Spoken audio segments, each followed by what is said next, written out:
Maraming salamat po sa pagtangkilik ng ating video. Hinihikayat ko po kayong mag-like and subscribe para ma-update kayo sa susunod na nakabanata. Tara at umpisahan na natin. Masyadong naging boring ang gala na ito. Isa lang itong event kung saan nag-perform ang maraming mga artista sa stage. Naglakad-lakad si Daryl sa paligid ng venue, pero hindi niya nagmakita sina Giselle at Lana. Naisip niya na baka nasa backstage ang mga ito habang hinihintay ang kanilang turn para mag-perform sa stage. Napagdesisyonan niyang huwag nang samahan ang mga ito, gusto na niyang umuwi, maligo at matulog.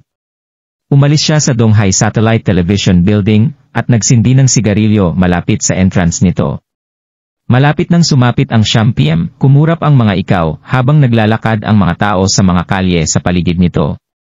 Tatawag na sana si Daryl ng taxi nang mapansin niya ang dalawang kahinahinalang mga lalaki na nasa tabi ng isang luxury MPV. Mas payat ang isa sa mga ito kaysa sa kanyang kasama. Naglagay ang dalawa ng isang bag malapit sa baggage compartment ng MPV bago magtago sa isang utility pole. Ano ang ginagawa ng dalawang ito? Ipinagpatuloy ni Daryl ang paninigarilyo habang interesadong pinapanood ang dalawa. Isang magandang babaeng nakasuot ng kulay puting dress ang naglakad, ilang sandali pa ang nakalilipas. Nagmukha itong isang kolehiyala. Mayroon siyang hawak na mga susi na kanyang ginamit para buksan ang kanyang MPV. Binuksan niya ito at pinaatras palabas ng parking lot. Thump!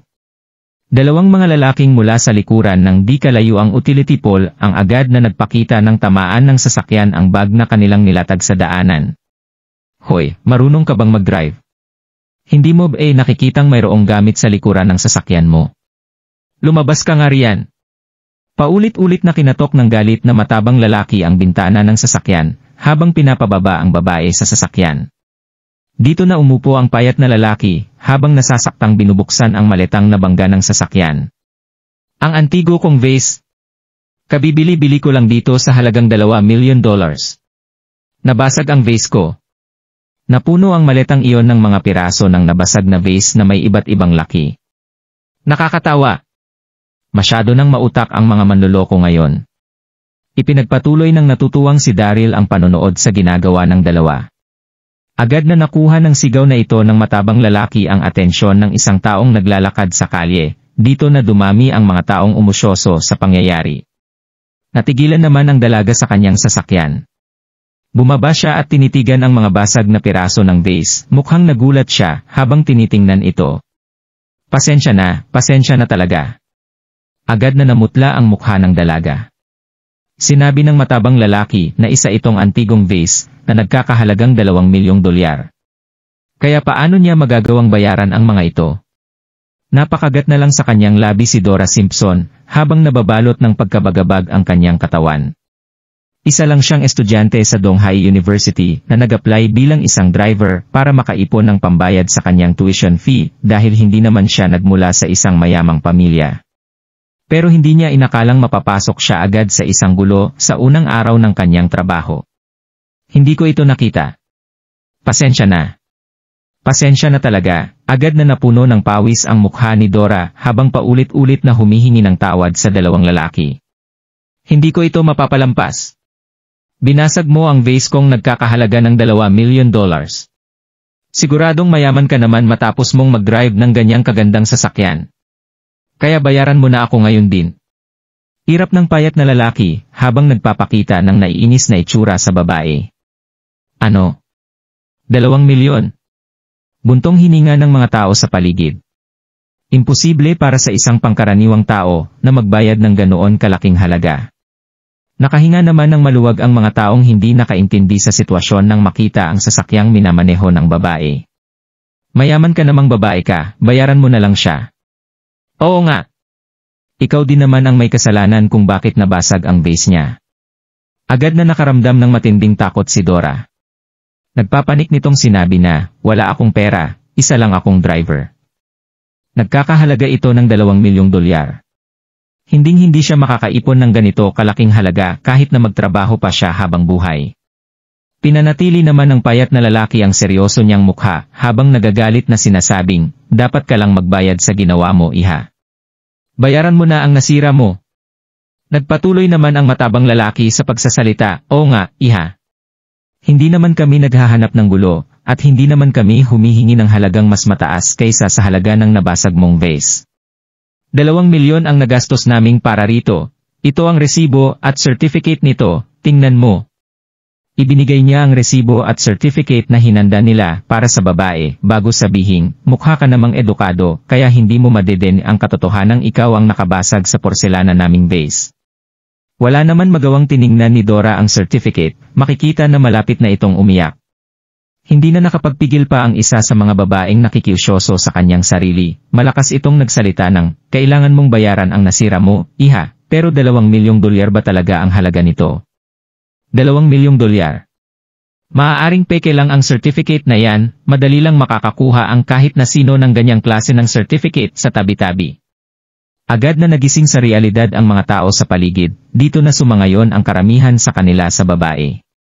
Oo nga, wala ka namang katibayan na nagkakahalaga talaga ang vase na yan ng $2 milyong.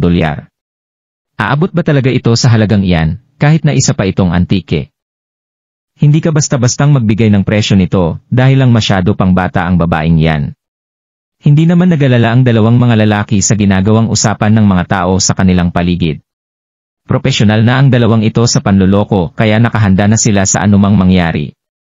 Maaaring peke nga ang certificate na hawak nila pero tunay pa rin ang vase na ito na nagmula pa sa Yuan Dynasty, pero nagawa lang nilang gumastos ng $1,000 para lang mabili ang vase na ito.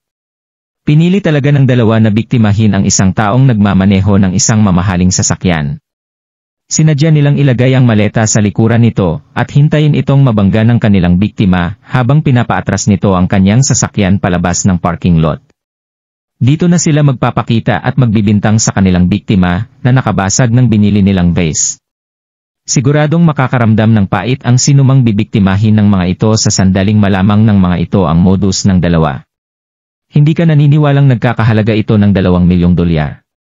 Mayroon bang kahit na sino sa inyo ang nagmula sa industriya ng mga antike? Lumapit kayo rito para makita ng lahat kung nagsisinungaling ba kami o hindi, tumingin ang payat na lalaki sa paligid habang confident na nagsasalita. Nagtatrabaho ako sa Donghai City Museum, maaari ko ba itong tingnan? Isang middle-aged na lalaking may gintong reading glasses ang lumapit sa dalawa habang ipinapakita ang kanyang employee card.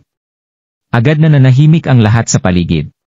Dumampot ang middle-aged na lalaki ng isang piraso ng nabasag na porselana at sinimulan itong obserbahan. At pagkatapos ay lumingon siya sa matabang lalaki at sinabing alam nyo ba kung saang dinastya nagmula ang vase na ito? Siyempre. Isa itong gamit sa palasyo noong Yuan Dynasty, walang pag-aalinlangang sagot ng matabang lalaki. Tumango ang middle-aged na lalaki at sinabing, tama ka riyan, isa nga itong gamit sa palasyo noong unang panahon. Isa itong gamit mula pa sa Yuan Dynasty dahil sa tila nagliliyab na itsura ng pagkupas nito. Mapapansin niyo rin ang isang walang katulad na uri ng disenyo sa porselanang ito. Masyadong masigla ngunit hindi makalat ang pagkakagawa rito, masyado itong simple at elegante para maging gamit na nagmula sa Tang at Song Dynasty. Itinaas niya ang porselana na kanyang hawak para ipatingin sa lahat habang nagpapatuloy sa kanyang pagsasalita. Tingnan niyo itong lahat. Ang makakapal na pattern sa porselanang ito ay nabuo sa pamamagitan ng isang malakas, ngunit maingat na stroke ng taong nagdisenyo rito. Kaya magagawa kong mapatunayan na isa nga itong gamit na nagmula pa sa Yuan Dynasty, nagkakahalaga nga ito ng hindi bababa sa $2 milyong. Agad na napabuntong hininga ang mga tao sa paligid nang marinig nila yon. Isa nga itong gamit mula sa Yuan Dynasty. Agad na tumingin ang lahat kay Dora matapos ang pagpapatunay na ginawa ng middle-aged na lalaki. Mukhang ito na ang katapusan ng hindi nag-iingat na babaeng iyan matapos niyang mabasag ang mamahaling vase na ito. Tuluyan namang natigilan ang mangiyak-ngiyak ng si Dora nang marinig ang mga tao sa kanyang paligid, wala po akong kahit na anong pera. Isa lang po akong estudyante na nagtatrabaho bilang isang driver. Sasakyan po ito ng aking employer. Nagalala siya na baka hindi siya paniwalaan ng dalawa, kaya kinuha niya ang kanyang student identification card at ibinigay sa mga ito. Pwede bang gumawa na lang ako ng kasulatan para bayaran ang nabasag kong vase through installments? Pwede nyo namang huwag ibalik sa akin ang student ID ko hanggat hindi ko pa ito nagagawang bayaran ng buo sa inyo.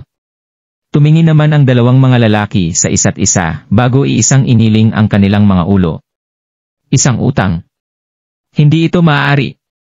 Agad silang tatakas sa sandaling makuha nila ang kanilang pera, kaya hindi sila dapat na tumanggap ng isang kasulatan na magbabayad ang isang ito ng kanyang utang sa pamamagitan ng installments. Ano namang gagawin namin sa student ID mong iyan? Pwede mo namang tawagan ang pamilya mo para humingi ng pera kung wala ka. Walang pakialam na sinabi ng payat na lalaki habang nilalayo sa niya sa kanyang harapan ang ID ng babae. Nagsalita naman ang matabang lalaki at sinabing, hindi ka naman binablockmail, kitang-kita naman ng lahat ang mga nangyari hindi ba? Huwag mo na kaming pahirapan pa, hindi kami naglalabas ng pera kaya ganun na lang ang galit namin noong mabasag mo ang vase na ito. Hindi na nakasagot pa sa pagkakataong ito si Dora.